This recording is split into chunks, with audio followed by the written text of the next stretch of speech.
Chapter 9 of the agricultural systems, or of those systems of political economy which represent the produce of land as either the sole or the principal source of the revenue and wealth of every country, by Adam Smith. The agricultural systems of political economy will not require so long an explanation as that which I have thought it necessary to bestow upon the mercantile or commercial system. That system which represents the produce of land as the sole source of the revenue and wealth of every country has, so far as I know, never been adopted by any nation, and it at present exists only in the speculations of a few men of great learning and ingenuity in France. It would not surely be worthwhile to examine at great length the errors of a system which never has done, and probably never will do, any harm in any part of the world. I shall endeavor to explain, however, as distinctly as I can, the great outlines of this very ingenious system. Mr. Colbert, the famous minister of Louis Roman XIV, was a man of probity, of great industry and knowledge of detail, of great experience and acuteness in the examination of public accounts, and of abilities, in short, every way fitted for introducing method and good order into the collection and expenditure of the public revenue. That minister had unfortunately embraced all the prejudices of the mercantile system, in its nature and essence a system of restraint and regulation, and such as could scarce fail to be agreeable to a laborious and plodding man of business, who had been accustomed to regulate the different departments of public offices, and to establish the necessary checks and controls for confining each to its proper sphere. The industry and commerce of a great country he endeavored to regulate upon the same model as the departments of a public office, and instead of allowing every man to pursue his own interest his own way, upon the liberal plan of equality, liberty, and justice, he bestowed upon certain branches of industry extraordinary privileges, while he laid others under as extraordinary restraints. He was not only disposed, like other European ministers, to encourage more the industry of the towns than that of the country, but in order to support the industry of the towns, he was willing even to depress and keep down that of the country. In order to render provisions cheap to the inhabitants of the towns, and thereby to encourage manufactures and foreign commerce, he prohibited altogether the exportation of corn, and thus excluded the inhabitants of the country from every foreign market, for by far the most important part of the produce of their industry. This prohibition, joined to the restraints imposed by the ancient provincial laws of France upon the transportation of corn from one province to another, and to the arbitrary and degrading taxes which are levied upon the cultivators in almost all the provinces, discouraged and kept down the agriculture of that country very much below the state to which it would naturally have risen in so very fertile a soil and so very happy a climate. This state of discouragement and depression was felt more or less in every different part of the country, and many different inquiries were set on foot concerning the causes of it. One of those causes appeared to be the preference given by the institutions of Mr. Colbert to the industry of the towns above that of the country. If the rod be bent too much one way, says the proverb, in order to make it straight, you must bend it as much the other. The French philosophers who have proposed the system which represents agriculture as the sole source of the revenue and wealth of every country seem to have adopted this proverbial maxim, and as in the plan of Mr. Colbert, the industry of the towns was certainly overvalued in comparison with that of the country, so in their system it seems to be as certainly undervalued. The different orders of people who have ever been supposed to contribute in any respect towards the annual produce of the land and labor of the country, they divide into three classes. The first is the class of the proprietors of land. The second is the class of the cultivators, of farmers and country laborers, whom they honor with the peculiar appellation of the productive class. The third is the class of artificers, manufacturers, and merchants, whom they endeavor to degrade by the humiliating appellation of the barren or unproductive class. The class of proprietors contributes to the annual produce by the expense which they may occasionally lay out upon the improvement of the land, upon the buildings, drains, enclosures, and other ameliorations, which they may either make or maintain upon it, and by means of which the cultivators are enabled with the same capital to raise a greater produce and consequently to pay a greater rent. This advanced rent may be considered as the interest or profit due to the proprietor upon the expense or capital which he thus employs in the improvement of his land. Such expenses are in this system called ground expenses, dépenses foncières.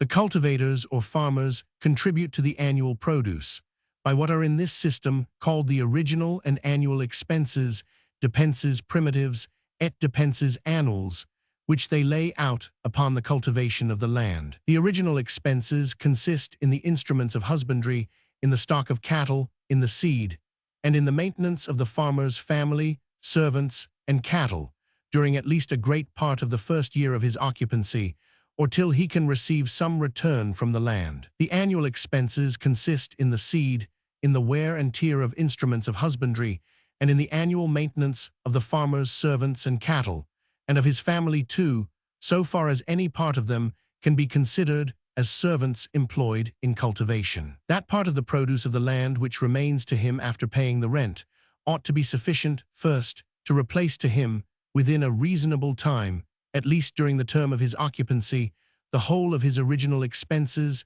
together with the ordinary profits of stock, and secondly, to replace to him annually the whole of his annual expenses, together likewise with the ordinary profits of stock. Those two sorts of expenses are two capitals which the farmer employs in cultivation, and unless they are regularly restored to him, together with a reasonable profit, he cannot carry on his employment upon a level with other employments, but from a regard to his own interest must desert it as soon as possible and seek some other. That part of the produce of the land which is thus necessary for enabling the farmer to continue his business ought to be considered as a fund sacred to cultivation, which, if the landlord violates, he necessarily reduces the produce of his own land, and in a few years not only disables the farmer from paying this racked rent, but from paying the reasonable rent which he might otherwise have got for his land. The rent which properly belongs to the landlord is no more than the neat produce which remains after paying, in the completest manner, all the necessary expenses which must be previously laid out, in order to raise the gross or the whole produce. It is because the labor of the cultivators, over and above paying completely all those necessary expenses, affords a neat produce of this kind, that this class of people are in this system peculiarly distinguished by the honorable appellation of the productive class. Their original and annual expenses are for the same reason called, in this system, productive expenses, because, over and above replacing their own value, they occasion the annual reproduction of this neat produce. The ground expenses, as they are called, or what the landlord lays out upon the improvement of his land, are in this system, too, honored with the appellation of productive expenses, till the whole of those expenses, together with the ordinary profits of stock, have been completely repaid to him by the advanced rent which he gets from his land. That advanced rent ought to be regarded as sacred and inviolable, both by the church and by the king, ought to be subject neither to tithe nor to taxation. If it is otherwise, by discouraging the improvement of land, the church discourages the future increase of her own tithes, and the king the future increase of his own taxes. As in a well-ordered state of things, therefore, those ground expenses, over and above reproducing in the completest manner their own value, occasion likewise, after a certain time, a reproduction of a neat produce. They are in this system considered as productive expenses. The ground expenses of the landlord, however, together with the original and the annual expenses of the farmer, are the only three sorts of expenses which in this system are considered as productive. All other expenses, and all other orders of people, even those who, in the common apprehensions of men, are regarded as the most productive, are in this account of things represented as altogether barren and unproductive. Artificers and manufacturers, in particular, whose industry, in the common apprehensions of men, increases so much the value of the rude produce of land, are in this system represented as a class of people altogether barren and unproductive. Their labor, it is said, replaces only the stock which employs them, together with its ordinary profits. That stock consists in the materials, tools, and wages, advanced to them by their employer, and is the fund destined for their employment and maintenance. Its profits are the fund destined for the maintenance of their employer. Their employer, as he advances to them the stock of materials, tools, and wages necessary for their employment, so he advances to himself what is necessary for his own maintenance. And this maintenance he generally proportions to the profit which he expects to make by the price of their work. Unless its price repays to him the maintenance which he advances to himself, as well as the materials, tools, and wages which he advances to his workmen, it evidently does not repay to him the whole expense which he lays out upon it. The profits of manufacturing stock, therefore, are not, like the rent of land, a neat produce which remains after completely repaying the whole expense which must be laid out in order to obtain them. The stock of the farmer yields him a profit as well as that of the master manufacturer, and it yields a rent likewise to another person, which that of the master manufacturer does not. The expense, therefore, laid out in employing and maintaining artificers and manufacturers, does no more than continue, if one may say so, the existence of its own value, and does not produce any new value. It is, therefore, altogether a barren and unproductive expense. The expense, on the contrary, laid out in employing farmers and country laborers, over and above continuing the existence of its own value, produces a new value, the rent of the landlord. It is, therefore, a productive expense. Mercantile stock is equally barren and unproductive with manufacturing stock. It only continues the existence of its own value without producing any new value. Its profits are only the repayment of the maintenance which its employer advances to himself during the time that he employs it, or till he receives the returns of it. They are only the repayment of a part of the expense which must be laid out in employing it. The labor of artificers and manufacturers never adds anything to the value of the whole annual amount of the rude produce of the land. It adds, indeed, greatly to the value of some particular parts of it, but the consumption which, in the meantime, it occasions of other parts, is precisely equal to the value which it adds to those parts, so that the value of the whole amount is not, at any one moment of time, in the least augmented by it. The person who works the lace of a pair of fine ruffles, for example, will sometimes raise the value of, perhaps, a pennyworth of flax to £30 sterling. But though at first sight he appears thereby to multiply the value of a part of the rude produce about 7,200 times, he in reality adds nothing to the value of the whole annual amount of the rude produce. The working of that lace costs him, perhaps, 2 years' labor. The £30 which he gets for it when it is finished is no more than the repayment of the subsistence which he advances to himself during the 2 years that he is employed about it. The value which, by every day's, month's, or year's labor, he adds to the flax, does no more than replace the value of his own consumption during that day, month, or year. At no moment of time, therefore, does he add anything to the value of the whole annual amount of the rude produce of the land, the portion of that produce which he is continually consuming, being always equal to the value which he is continually producing. The extreme poverty of the greater part of the persons employed in this expensive, though trifling manufacture, may satisfy us that the price of their work does not, in ordinary cases, exceed the value of their subsistence. It is otherwise with the work of farmers and country laborers.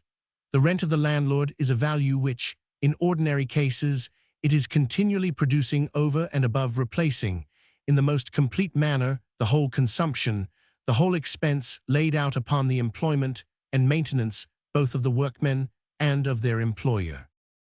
Artificers, manufacturers, and merchants can augment the revenue and wealth of their society by parsimony only, or, as it is expressed in this system, by privation, that is, by depriving themselves of a part of the funds destined for their own subsistence. They annually reproduce nothing but those funds. Unless, therefore, they annually save some part of them, unless they annually deprive themselves of the enjoyment of some part of them, the revenue and wealth of their society can never be, in the smallest degree, augmented by means of their industry. Farmers and country laborers, on the contrary, may enjoy completely the whole funds destined for their own subsistence, and yet augment, at the same time, the revenue and wealth of their society. Over and above what is destined for their own subsistence, their industry annually affords a neat produce, of which the augmentation necessarily augments the revenue and wealth of their society. Nations, therefore, which, like France or England, consist in a great measure of proprietors and cultivators, can be enriched by industry and enjoyment. Nations, on the contrary, which, like Holland and Hamburg, are composed chiefly of merchants, artificers, and manufacturers, can grow rich only through parsimony and privation. As the interest of nations so differently circumstanced is very different, so is likewise the common character of the people.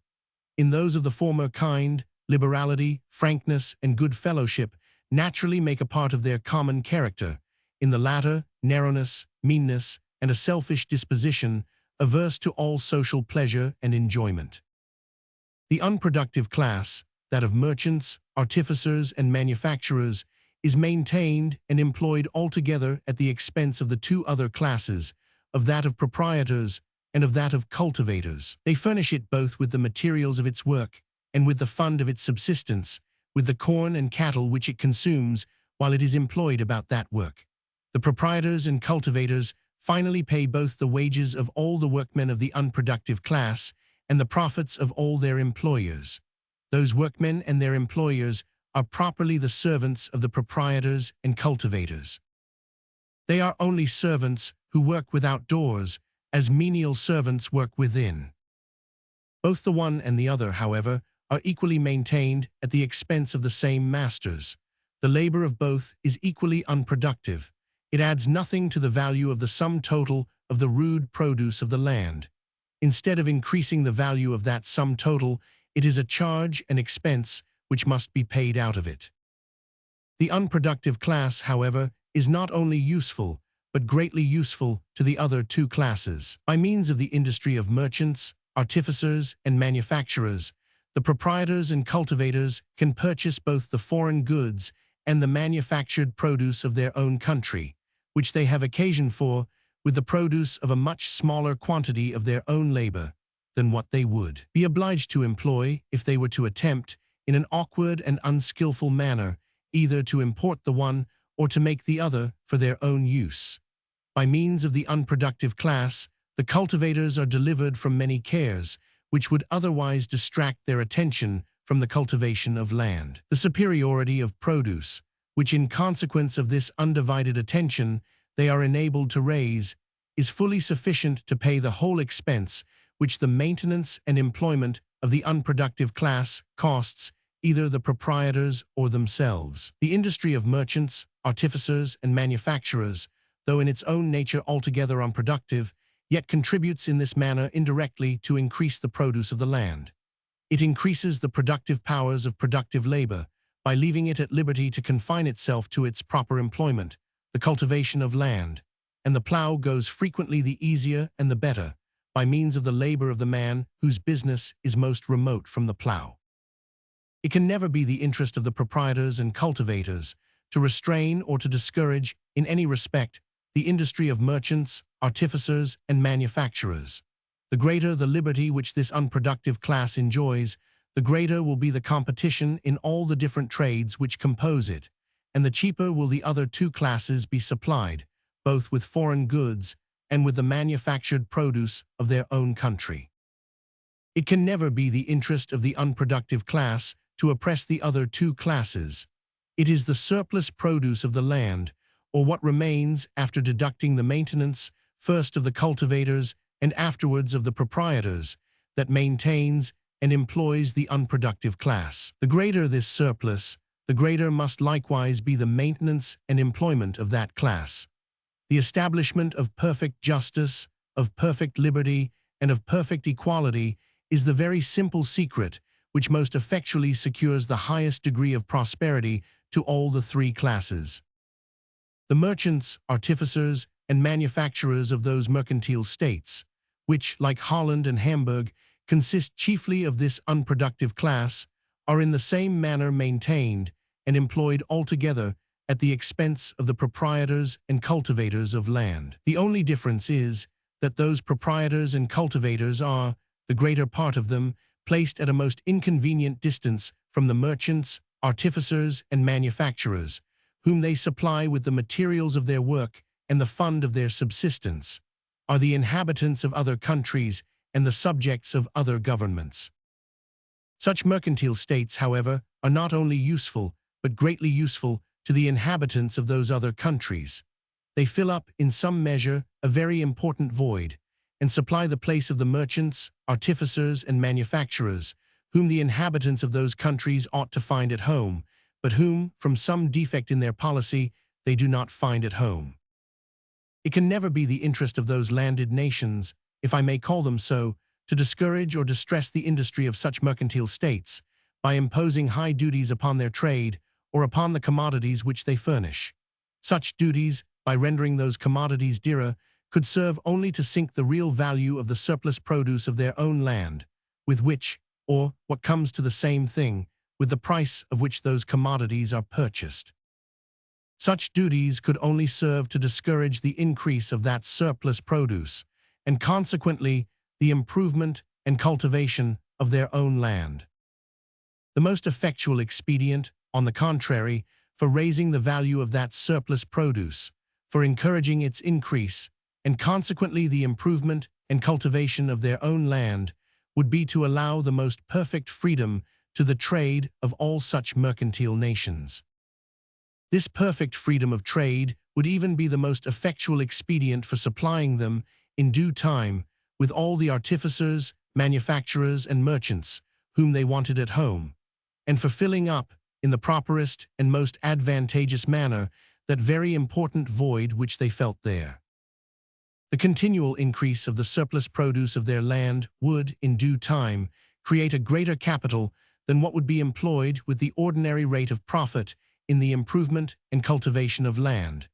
and the surplus part of it would naturally turn itself to the employment of artificers and manufacturers at home. But these artificers and manufacturers, finding at home both the materials of their work and the fund of their subsistence, might immediately, even with much less art and skill, be able to work as cheap as the little artificers and manufacturers of such mercantile states, who had both to bring from a greater distance. Even though, from want of art and skill, they might not for some time be able to work as cheap, yet, finding a market at home, they might be able to sell their work there as cheap as that of the artificers and manufacturers of such mercantile states, which could not be brought to that market but from so great a distance. And as their art and skill improved, they would soon be able to sell it cheaper. The artificers and manufacturers of such mercantile states, therefore, would immediately be rivaled in the market of those landed nations, and soon after undersold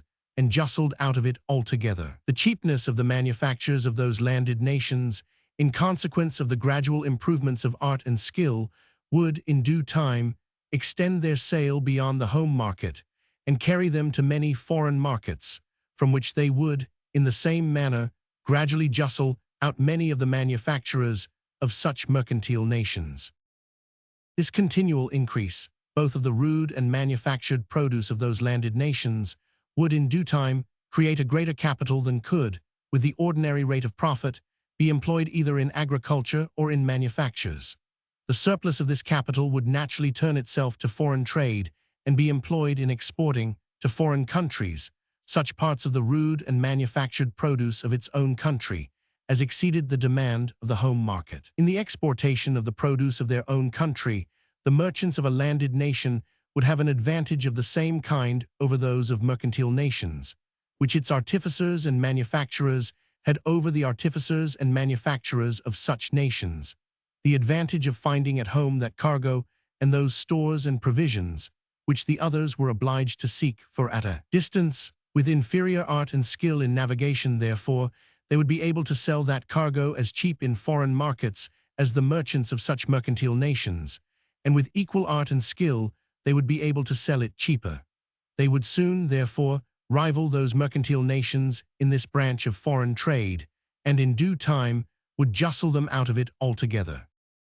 According to this liberal and generous system, therefore, the most advantageous method in which a landed nation can raise up artificers, manufacturers, and merchants of its own, is to grant the most perfect freedom of trade to the artificers, manufacturers, and merchants of all other nations, It thereby raises the value of the surplus produce of its own land, of which the continual increase gradually establishes a fund, which, in due time, necessarily raises up all the artificers, manufacturers, and merchants whom it has occasion for. When a landed nation, on the contrary, oppresses, either by high duties or by prohibitions, the trade of foreign nations, it necessarily hurts its own interest in two different ways.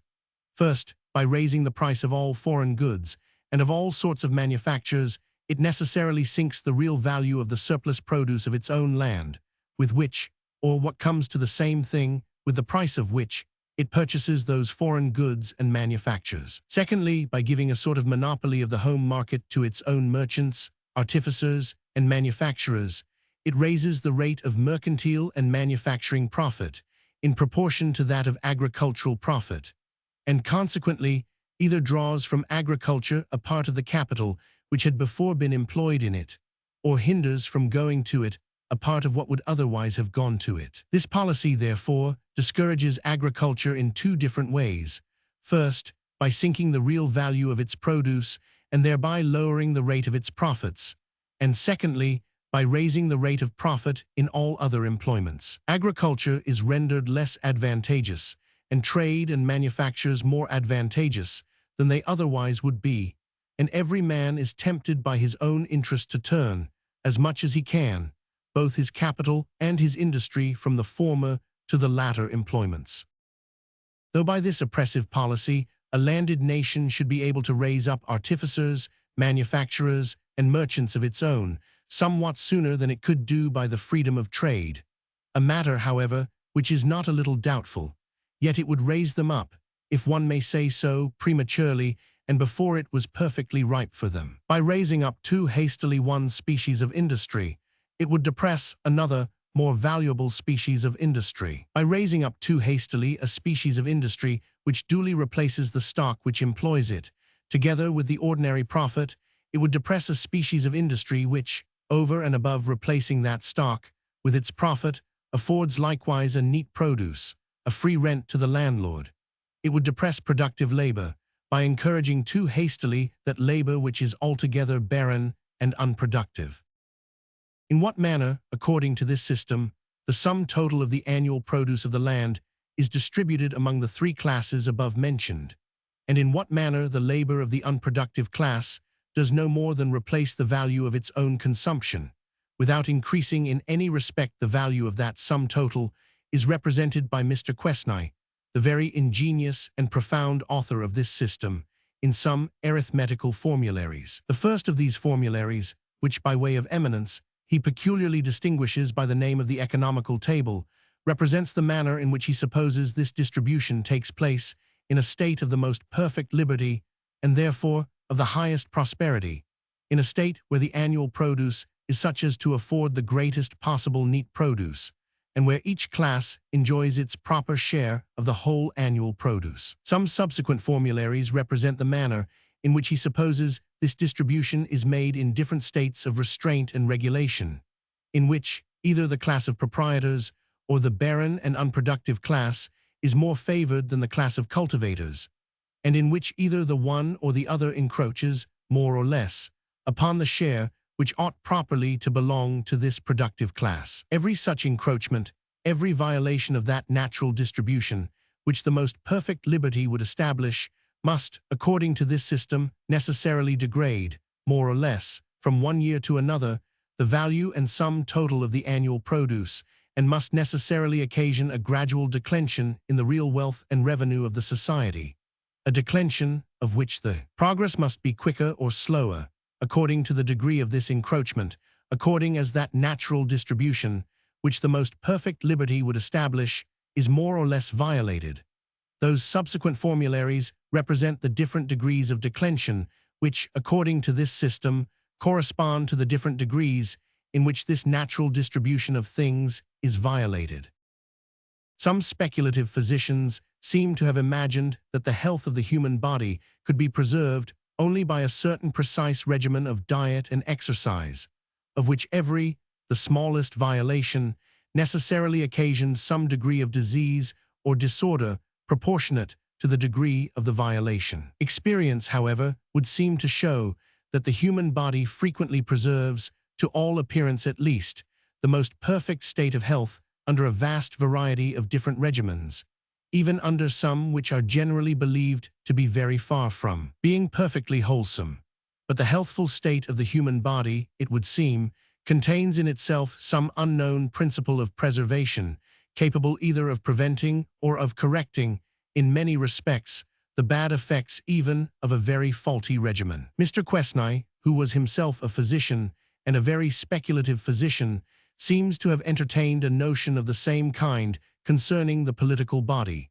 and to have imagined that it would thrive and prosper only under a certain precise regimen, the exact regimen of perfect liberty and perfect justice. He seems not to have considered that in the political body, the natural effort which every man is continually making to better his own condition is a principle of preservation capable of preventing and correcting, in many respects, the bad effects of a political economy, in some degree both partial and oppressive. Such a political economy, though it no doubt retards more or less, is not always capable of stopping altogether the natural progress of a nation towards wealth and prosperity, and still less of making it go backwards. If a nation could not prosper without the enjoyment of perfect liberty and perfect justice, there is not in the world a nation which could ever have prospered.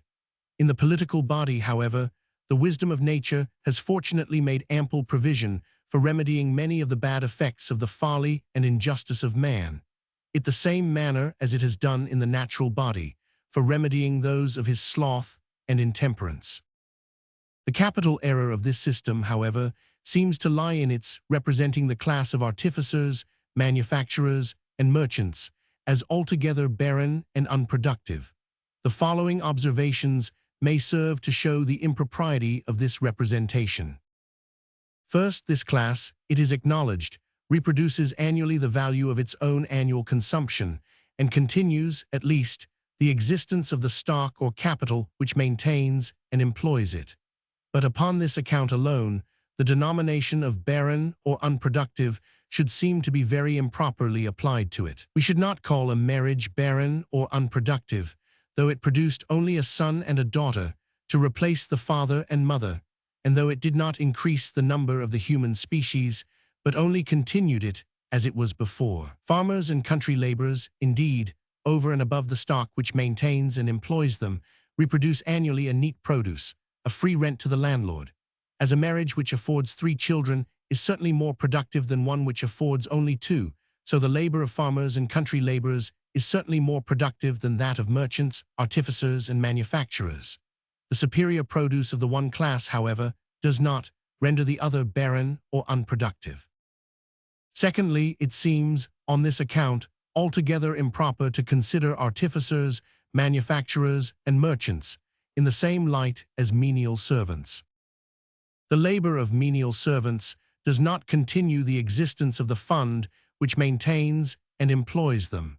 Their maintenance and employment is altogether at the expense of their masters, and the work which they perform is not of a nature to repay that expense. That work consists in services which perish generally in the very instant of their performance, and does not fix or realize itself in any vendible commodity, which can replace the value of their wages and maintenance. The labor, on the contrary, of artificers, manufacturers, and merchants naturally does fix and realize itself in some such vendible commodity. It is upon this account that, in the chapter in which I treat of productive and unproductive labor, I have classed artificers, manufacturers, and merchants among the productive laborers, and menial servants among the barren or unproductive. Thirdly, it seems, upon every supposition, improper to say that the labor of artificers, manufacturers, and merchants does not increase the real revenue of the society. Though we should suppose, for example, as it seems to be supposed in this system, that the value of the daily, monthly, and yearly consumption of this class was exactly equal to that of its daily, monthly, and yearly production. Yet it would not from thence follow that its labor added nothing to the real revenue, to the real value of the annual produce of the land and labor of the society. An artificer, for example, who, in the first 6 months after harvest, executes £10 worth of work, though he should, in the same time, consume £10 worth of corn and other necessaries, yet really adds the value of £10 to the annual produce of the land and labor of the society. While he has been consuming a half-yearly revenue of £10 worth of corn and other necessaries, he has produced an equal value of work, capable of purchasing, either to himself or to some other person, an equal half-yearly revenue. The value, therefore, of what has been consumed and produced during these 6 months is equal not to 10, but to £20. It is possible, indeed, that no more than £10 worth of this value may ever have existed at any one moment of time. But if the £10 worth of corn and other necessaries which were consumed by the artificer had been consumed by a soldier or by a menial servant, the value of that part of the annual produce which existed at the end of the 6 months would have been £10 less than it actually is in consequence of the labor of the artificer. Though the value of what the artificer produces, therefore, should not, at any one moment of time, be supposed greater than the value he consumes, yet at every moment of time, the actually existing value of goods in the market is, in consequence of what he produces, greater than it otherwise would be.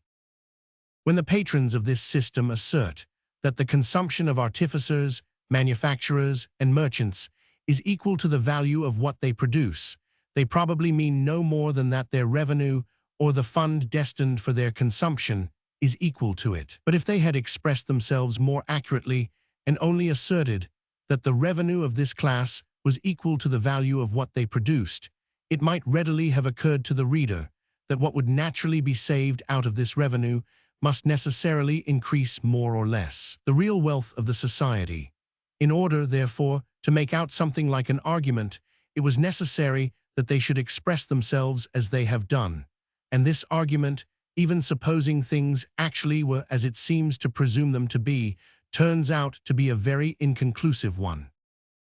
Fourthly, farmers and country laborers can no more augment, without parsimony, the real revenue, the annual produce of the land and labor of their society, than artificers, manufacturers, and merchants. The annual produce of the land and labor of any society can be augmented only in 2 ways, either first, by some improvement in the productive powers of the useful labor actually maintained within it, or secondly, by some increase in the quantity of that labor. The improvement in the productive powers of useful labor depends, first, upon the improvement in the ability of the workman, and secondly, upon that of the machinery with which he works. But the labor of artificers and manufacturers, as it is capable of being more subdivided, and the labor of each workman reduced to a greater simplicity of operation than that of farmers and country laborers, so it is likewise capable of both these sorts of improvement in a much higher degree in this respect. Therefore, the class of cultivators can have no sort of advantage over that of artificers and manufacturers. The increase in the quantity of useful labor actually employed within any society must depend altogether upon the increase of the capital which employs it, and the increase of that capital, again, must be exactly equal to the amount of the savings from the revenue, either of the particular persons who manage and direct the employment of that capital, or of some other persons who lend it to them. If merchants, artificers, and manufacturers are, as this system seems to suppose, naturally more inclined to parsimony and saving than proprietors and cultivators, they are so far more likely to augment the quantity of useful labor employed within their society, and consequently to increase its real revenue, the annual produce of its land and labor. Fifthly and lastly, though the revenue of the inhabitants of every country was supposed to consist altogether, as this system seems to suppose, in the quantity of subsistence which their industry could procure to them, yet, even upon this supposition, the revenue of a trading and manufacturing country must, other things being equal, always be much greater than that of one without trade or manufactures. By means of trade and manufactures, a greater quantity of subsistence can be annually imported into a particular country than what its own lands, in the actual state of their cultivation, could afford. The inhabitants of a town, though they frequently possess no lands of their own, yet draw to themselves, by their industry, such a quantity of the rude produce of the lands of other people, as supplies them not only with the materials of their work, but with the fund of their subsistence. What a town always is with regard to the country in its neighborhood, one independent state or country may frequently be with regard to other independent states or countries. It is thus that Holland draws a great part of its subsistence from other countries, live cattle from Holstein and Jutland, and corn from almost all the different countries of Europe. A small quantity of manufactured produce purchases a great quantity of rude produce. A trading and manufacturing country, therefore, naturally purchases, with a small part of its manufactured produce, a great part of the rude produce of other countries, while on the contrary, a country without trade and manufactures is generally obliged to purchase, at the expense of a great part of its rude produce, a very small part of the manufactured produce of other countries. The one exports what can subsist and accommodate but a very few, and imports the subsistence and accommodation of a great number. The other exports the accommodation and subsistence of a great number, and imports that of a very few only. The inhabitants of the one must always enjoy a much greater quantity of subsistence than what their own lands, in the actual state of their cultivation, could afford. The inhabitants of the other must always enjoy a much smaller quantity. This system, however, with all its imperfections, is perhaps the nearest approximation to the truth that has yet been published upon the subject of political economy, and is upon that account well worth the consideration of every man who wishes to examine with attention the principles of that very important science. Though in representing the labor which is employed upon land as the only productive labor, the notions which it inculcates are, perhaps, too narrow and confined, yet in representing the wealth of nations as consisting not in the unconsumable riches of money, but in the consumable goods annually reproduced by the labor of the society, and in representing perfect liberty as the only effectual expedient for rendering this annual reproduction the greatest possible,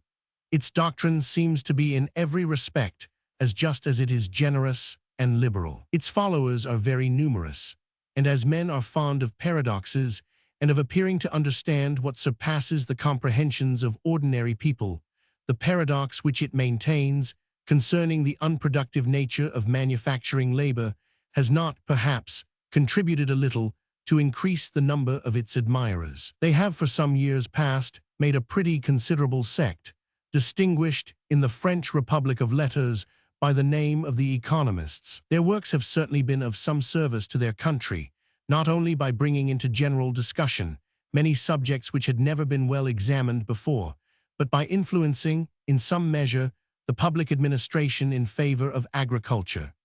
It has been in consequence of their representations, accordingly, that the agriculture of France has been delivered from several of the oppressions which it before labored under. The term during which such a lease can be granted, as will be valid against every future purchaser or proprietor of the land, has been prolonged from 9 to 27 years. The ancient provincial restraints upon the transportation of corn from one province of the kingdom to another have been entirely taken away, and the liberty of exporting it to all foreign countries has been established as the common law of the kingdom in all ordinary cases. This sect in their works, which are very numerous, and which treat not only of what is properly called political economy, or of the nature and causes or the wealth of nations, but of every other branch of the system of civil government, all follow, implicitly and without any sensible variation, the doctrine of Mr. Q.T. Tesnai. There is, upon this account, little variety in the greater part of their works. The most distinct and best connected account of this doctrine is to be found in a little book written by Mr. Mercier de la Rivière, sometime intendant of Martinico, entitled The Natural and Essential Order of Political Societies.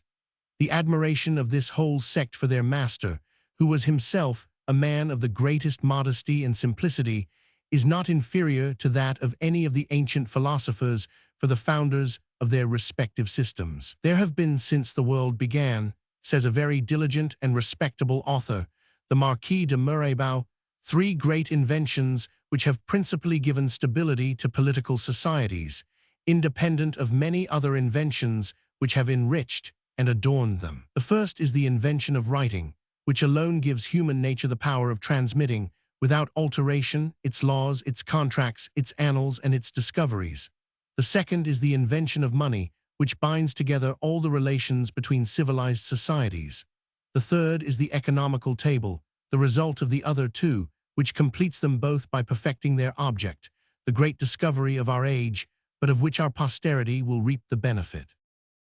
As the political economy of the nations of modern Europe has been more favorable to manufactures and foreign trade, the industry of the towns, than to agriculture, the industry of the country, so that of other nations has followed a different plan, and has been more favorable to agriculture than to manufactures and foreign trade. The policy of China favors agriculture more than all other employments. In China, the condition of a laborer is said to be as much superior to that of an artificer, as in most parts of Europe that of an artificer is to that of a laborer. In China, the great ambition of every man is to get possession of a little bit of land, either in property or in lease, and leases are there said to be granted upon very moderate terms and to be sufficiently secured to the lessees. The Chinese have little respect for foreign trade. Your beggarly commerce was the language in which the mandarins of Pekin used to talk to Mr. Delange, the Russian envoy, concerning it. Except with Japan, the Chinese carry on themselves and in their own bottoms little or no foreign trade, and it is only into one or two ports of their kingdom that they even admit the ships of foreign nations. Foreign trade, therefore, is in China every way confined within a much narrower circle than that to which it would naturally extend itself if more freedom was allowed to it, either in their own ships or in those of foreign nations. Manufactures, as in a small bulk they frequently contain a great value, and can upon that account be transported at less expense from one country to another than most parts of rude produce, are in almost all countries the principal support of foreign trade. In countries, besides, less extensive and less favorably circumstanced for inferior commerce than China, they generally require the support of foreign trade. Without an extensive foreign market, they could not well flourish, either in countries so moderately extensive as to afford but a narrow home market, or in countries where the communication between one province and another was so difficult as to render it impossible for the goods of any particular place to enjoy the whole of that home market which the country could afford.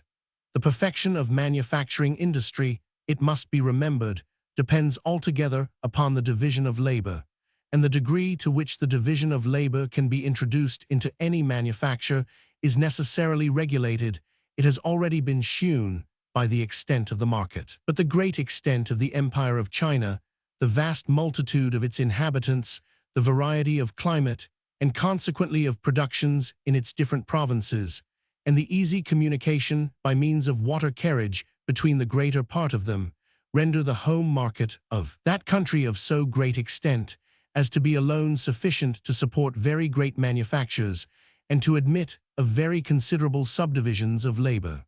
The home market of China is, perhaps, in extent, not much inferior to the market of all the different countries of Europe put together. A more extensive foreign trade, however, which to this great home market added the foreign market of all the rest of the world, especially if any considerable part of this trade was carried on in Chinese ships, could scarce fail to increase very much the manufactures of China and to improve very much the productive powers of its manufacturing industry. By a more extensive navigation, the Chinese would naturally learn the art of using and constructing themselves all the different machines made use of in other countries, as well as the other improvements of art and industry which are practiced in all the different parts of the world.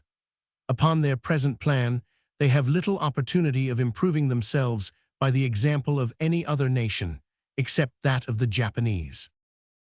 The policy of ancient Egypt, too, and that of the Gentoo government of Indostan, seem to have favored agriculture more than all other employments. Both in ancient Egypt and Indostan, the whole body of the people was divided into different castes or tribes, each of which was confined, from father to son, to a particular employment or class of employments. The son of a priest was necessarily a priest, the son of a soldier, the son of a laborer, the son of a weaver, the son of a tailor, etc. In both countries, the caste of the priests holds the highest rank and that of the soldiers the next, and in both countries the caste of the farmers and laborers was superior to the castes of merchants and manufacturers. The government of both countries was particularly attentive to the interest of agriculture. The works constructed by the ancient sovereigns of Egypt for the proper distribution of the waters of the Nile were famous in antiquity, and the ruined remains of some of them are still the admiration of travelers. Those of the same kind which were constructed by the ancient sovereigns of Hindustan for the proper distribution of the waters of the Ganges, as well as of many other rivers, though they have been less celebrated, seem to have been equally great. Both countries, accordingly, though subject occasionally to dearths, have been famous for their great fertility. Though both were extremely populous, yet, in years of moderate plenty, they were both able to export great quantities of grain to their neighbors. The ancient Egyptians had a superstitious aversion to the sea, and as the Gentoo religion does not permit its followers to light a fire, nor consequently to dress any victuals upon the water, it, in effect, prohibits them from all distant sea voyages. Both the Egyptians and Indians must have depended almost altogether upon the navigation of other nations for the exportation of their surplus produce, and this dependency, as it must have confined the market, so it must have discouraged the increase of this surplus produce. It must have discouraged, too, the increase of the manufactured produce, more than that of the rude produce. Manufactures require a much more extensive market than the most important parts of the rude produce of the land. A single shoemaker will make more than 300 pairs of shoes in the year, and his own family will not, perhaps, wear out 6 pairs. Unless, therefore, he has the custom of at least 50 such families as his own, he cannot dispose of the whole product of his own labor. The most numerous class of artificers will seldom, in a large country, make more than 1 in 50 or 1 in 100 of the whole number of families contained in it. But in such large countries as France and England, the number of people employed in agriculture has, by some authors, been computed at a half, by others at a third, and by no author that I know of, at less than a fifth of the whole inhabitants of the country. But as the produce of the agriculture of both France and England is, the far greater part of it, consumed at home, each person employed in it must, according to these computations, require little more than the custom of 1, 2, or, at most, of 4 such families as his own, in order to dispose of the whole produce of his own labor. Agriculture, therefore, can support itself under the discouragement of a confined market much better than manufactures. In both ancient Egypt and Hindustan, indeed, the confinement of the foreign market was in some measure compensated by the conveniency of many inland navigations, which opened, in the most advantageous manner, the whole extent of the home market to every part of the produce of every different district of those countries. The great extent of Hindustan, too, rendered the home market of that country very great, and sufficient to support a great variety of manufactures. But the small extent of ancient Egypt, which was never equal to England, must at all times have rendered the home market of that country too narrow for supporting any great variety of manufactures. Bengal, accordingly, the province of Hindustan which commonly exports the greatest quantity of rice, has always been more remarkable for the exportation of a great variety of manufactures than for that of its grain. Ancient Egypt, on the contrary, though it exported some manufactures, fine linen in particular, as well as some other goods, was always most distinguished for its great exportation of grain. It was long the granary of the Roman Empire. The sovereigns of China, of ancient Egypt, and of the different kingdoms into which Hindustan has, at different times, been divided, have always derived the whole, or by far the most considerable part, of their revenue from some sort of land tax or land rent. This land tax or land rent, like the tithe in Europe, consisted in a certain proportion, a fifth, it is said, of the produce of the land, which was either delivered in kind or paid in money according to a certain valuation, and which therefore varied from year to year according to all the variations of the produce. It was natural, therefore, that the sovereigns of those countries should be particularly attentive to the interests of agriculture, upon the prosperity or declension of which immediately depended the yearly increase or diminution of their own revenue. The policy of the ancient republics of Greece and that of Rome, though it honored agriculture more than manufactures or foreign trade, yet seems rather to have discouraged the latter employments than to have given any direct or intentional encouragement to the former. In several of the ancient states of Greece, foreign trade was prohibited altogether, and in several others, the employments of artificers and manufacturers were considered as hurtful to the strength and agility of the human body, as rendering it incapable of those habits which their military and gymnastic exercises endeavored to form in it, and as thereby disqualifying it, more or less, for undergoing the fatigues and encountering the dangers of war. Such occupations were considered as fit only for slaves, and the free citizens of the states were prohibited from exercising them. Even in those states where no such prohibition took place, as in Rome and Athens, the great body of the people were in effect excluded from all the trades which are now commonly exercised by the lower sort of the inhabitants of towns. Such trades were, at Athens and Rome, all occupied by the slaves of the rich, who exercised them for the benefit of their masters, whose wealth, power, and protection made it almost impossible for a poor freeman to find a market for his work when it came into competition with that of the slaves of the rich. Slaves, however, are very seldom inventive, and all the most important improvements, either in machinery or in the arrangement and distribution of work, which facilitate and abridge labor, have been the discoveries of freemen. Should a slave propose any improvement of this kind, his master would be very apt to consider the proposal as the suggestion of laziness and of a desire to save his own labor at the master's expense. The poor slave, instead of reward, would probably meet with much abuse, perhaps with some punishment. In the manufactures carried on by slaves, therefore, more labor must generally have been employed to execute the same quantity of work than in those carried on by freemen. The work of the farmer must, upon that account, generally have been dearer than that of the latter. The Hungarian mines, it is remarked by Mr. Montesquieu, though not richer, have always been wrought with less expense, and therefore with more profit, than the Turkish mines in their neighborhood.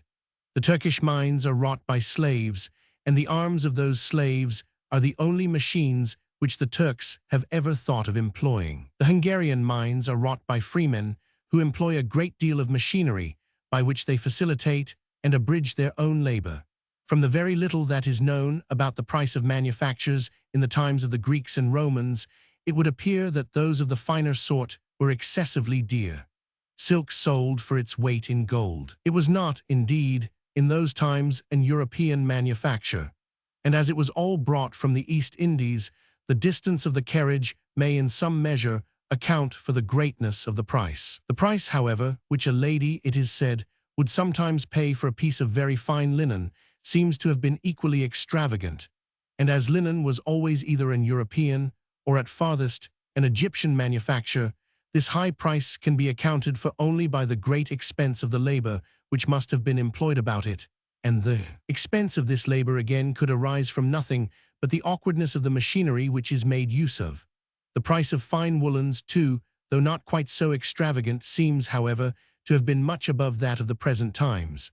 Some cloths, we are told by Pliny, dyed in a particular manner, cost 100 denarii or 3 pounds, 6 pounds, 8 pounds.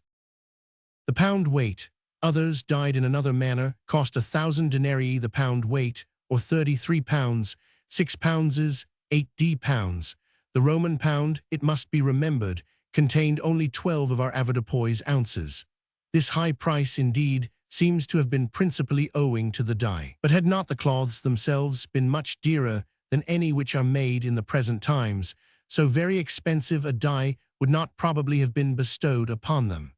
The disproportion would have been too great between the value of the accessory and that of the principal. The price mentioned by the same author of some triclinaria, a sort of woolen pillows or cushions made use of to lean upon as they reclined upon their couches at table, passes all credibility, some of them being said to have cost more than 30,000 pounds, others more than 300,000 pounds. This high price, too, is not said to have arisen from the dye. In the dress of the people of fashion of both sexes, there seems to have been much less variety, it is observed by Dr. Arbuthnot, in ancient than in modern times, and the very little variety which we find in that of the ancient statues confirms his observation. He infers from this that their dress must, upon the whole, have been cheaper than ours, but the conclusion does not seem to follow. When the expense of fashionable dress is very great, the variety must be very small. But when, by the improvements in the productive powers of manufacturing art and industry, the expense of any one dress comes to be very moderate, the variety will naturally be very great. The rich, not being able to distinguish themselves by the expense of any one dress, will naturally endeavor to do so by the multitude and variety of their dresses.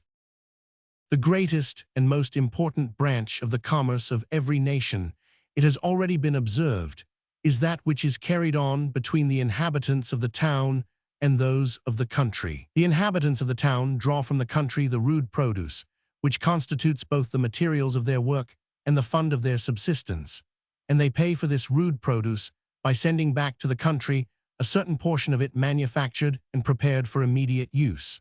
The trade which is carried on between these two different sets of people consists ultimately in a certain quantity of rude produce exchanged for a certain quantity of manufactured produce. The dearer the latter, therefore, the cheaper the former, and whatever tends in any country to raise the price of manufactured produce tends to lower that of the rude produce of the land, and thereby to discourage agriculture. The smaller the quantity of manufactured produce, which any given quantity of rude produce, or, what comes to the same thing, which the price of any given quantity of rude produce is capable of purchasing, the smaller the exchangeable value of that given quantity of rude produce, the smaller the encouragement which either the landlord has to increase its quantity by improving, or the farmer by cultivating the land.